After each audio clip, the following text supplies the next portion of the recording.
60 days, not 61, not the next business day, not I had a medical emergency. 60 calendar days from the moment that check leaves your old retirement account to the moment it lands in your new one.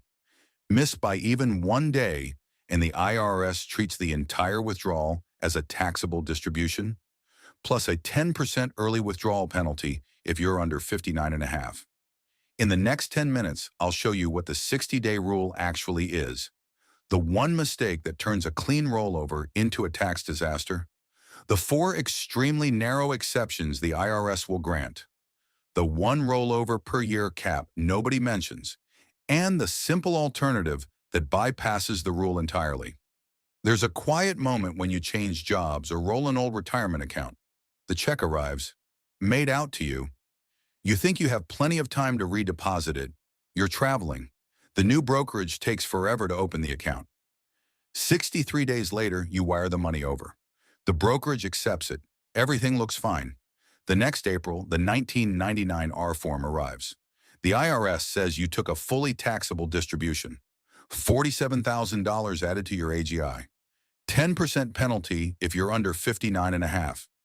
Your tax bill jumped $12,000. The IRS will not budge. 3 days late or 3 years late, same result. Today we fix that. 5 specific moves. Move 1. What the 60-day rule actually is. When you take a distribution from a traditional IRA or 401k and redeposit it into another retirement account within 60 calendar days, the IRS treats it as a non-taxable rollover. No tax, no penalty. The whole transaction never officially happened from a tax perspective. Critical detail. 60 days starts the moment you receive the funds. Not the day the check was written, not the day the old plan said, "we processed it," the day the money hits your hands or your bank account. Even more critical, if your old plan does a check-to-you distribution and you're under 59 and a half, they're required to withhold 20% for federal tax, so the check arrives 20% short. To complete a tax-free rollover, you have to come up with that 20% from outside cash and redeposit the full original amount within 60 days. Miss that, and the 20% withheld becomes a taxable distribution all by itself. Move 2.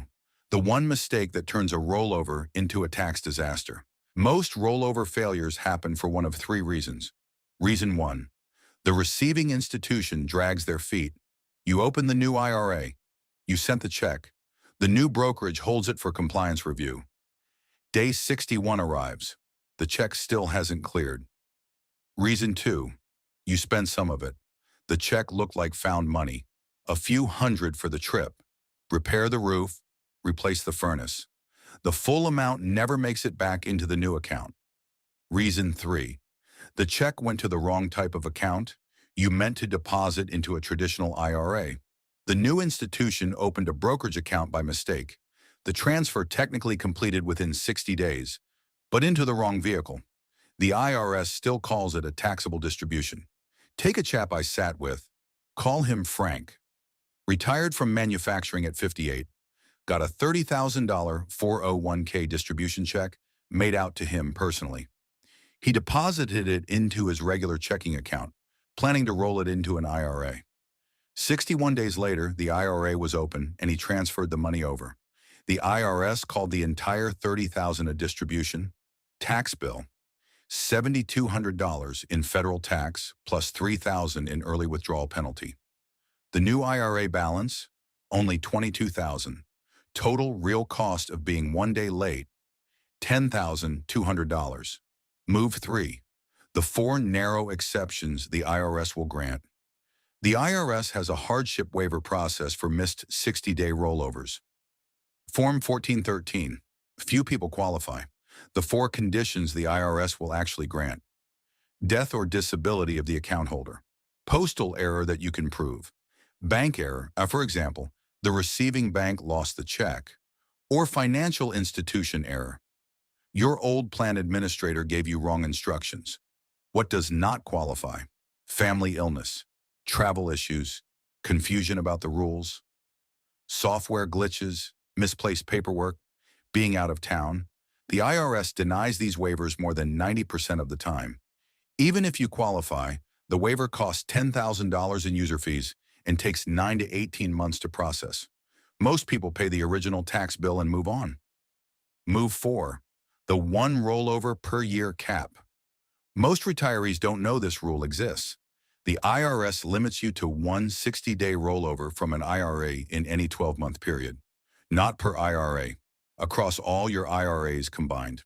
If you have 3 IRAs at 3 different brokerages and you do a 60-day rollover from IRA number 1 in January, you can't do another 60-day rollover from IRA number 2 until the following January. The clock is calendar flexible, 12 months from the date of the first rollover. Violate this rule, and the second rollover is treated as a fully taxable distribution. No exceptions, no waivers. Note, the one per year rule applies only to 60-day rollovers. Trustee-to-trustee transfers, where the money never touches your hands, are unlimited. You can do 20 of those in a year if you want. Move 5. The trustee-to-trustee alternative that bypasses everything. This is the move I recommend to almost everyone. Instead of taking a check made out to you, have the OLD institution send the money directly to the new institution. The check is made out to New Brokerage FBO your name for the benefit of your name. The check never touches your bank account. The IRS doesn't classify it as a distribution at all. The benefits stack up. No 20% withholding required. No 60-day clock. No one per year limit. The transfer can take longer than 60 days, and it still works. You can do 5 trustee-to-trustee transfers in a single year if you want. Take Margaret. Same Margaret from earlier videos. Margaret consolidated 3 old IRAs into one in 2024. She did all 3 as trustee-to-trustee transfers. Total time, 5 weeks. Total tax cost, 0. No checks issued to her, no withholding, no clock. The magic sentence for both institutions. Quote, I want to do a trustee-to-trustee transfer. No check should be issued to me personally. The funds need to move directly from your institution to the receiving institution, end quote. Both institutions will know exactly what you mean. You've worked decades to save this money. Don't let one slow brokerage or one accidental purchase turn it into a taxable event. 5 moves. Understand the 60-day clock. Avoid the 3 common mistakes. Know the 4 narrow exceptions. Watch the 1 per year cap.